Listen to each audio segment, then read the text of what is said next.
ভোরের কুয়াশা আর কনকনে শীতের মধ্যেই আগাম আলু চাষে জমিতে নেমেছেন চাষিরা। রবি মৌসুমের শুরুতেই দিনাজপুরের আলু চাষিরা বীজ বপন, রোপণ এবং পরিচর্যায় ব্যস্ত সময় পার করছেন। আবহাওয়ার কিছুটা ঝুঁকি থাকলেও বাজারে ভালো দামের আশায় এবার আগাম আলু চাষে ঝুঁকি নিয়েছেন কৃষকরা। সার, কীটনাশক ও শ্রমের খরচ তুলনামূলক বেশি হলেও এবার বীজ আলুর দাম সহনীয়। এ কারণে অনেকটাই স্বস্তিতে কৃষকরা। আলু লাগাইছি আমি বাজার পাওয়ার জন্য। এই 2.5 মাসের ভিতরে যদি আমি কিছু পয়সা পাই তাহলে আমি একটু চেতন হবো, নাহলে আমি হাত পাও আমার বুকে নিয়ে থাকতে হবে। গতবারকে আলু লস, অনেক টাকা লস। ইনশাল্লাহ এইবার যদি 2 টাকা পাওয়া যায় তাহলে আমাদের ঘাটতিটা কম হবে। বাজার 2 টাকা যেন পাই এটাই আশা রাখতেছি। এই এখন বিঘায় মনে করেন 35,000 40,000 টাকা খরচা। এটা এখন মনে করেন পয়সা পাওয়ার জন্য তো মানুষ আগাম আলু গাড়ি এখন বীজলা থোয়া গেছে, এই বীজলা এখন তো আর যাই করা যাচ্ছে না। তাহলে ভুইয়াতে পচক কী হচ্ছে হোক, এই জন্য এখন নাগানো হচ্ছে। চলতি মৌসুমে দিনাজপুর জেলায় প্রায় 53,000 হেক্টর জমিতে আলু চাষের লক্ষ্যমাত্রা নির্ধারণ করা হয়েছে।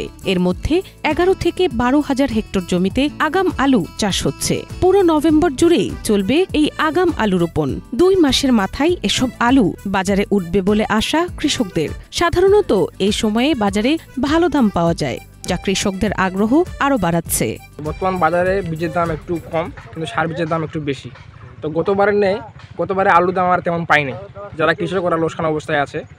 তো বর্তমান বাজারে মানে পরবর্তী বাজার কী বলা যাবে না। যদি আমরা এই সামনে বাজারে যদি আমরা তেমন দাম না পাই তাহলে আমরা কৃষক একটু সমস্যায় পড়ে যাব, যার পরবর্তী আবারটা করতে পারবো না।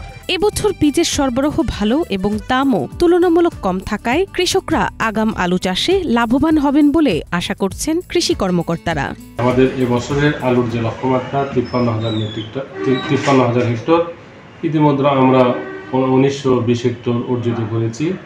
কৃষক ভাইদের যেটিকে আমরা বলবো, তারা যাতে বাইরে যে সমস্ত আলুর চাহিদা রয়েছে, বিশেষ করে যেটা আমরা এক্সপোর্ট করতে পারি, যেমন কুইনাইন, তারপরে আমাদের সানশাইন, এই সমস্ত জাত করলে তারা দাম বেশি পাবে এবং আমাদের কিন্তু বাইরেও আমরা রপ্তানি করতে পারবো।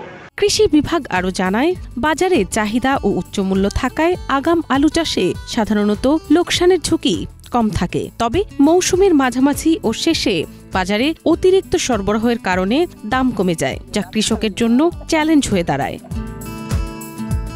মিনালা দিবা, বাংলা ভিশন নিউজ ডেস্ক।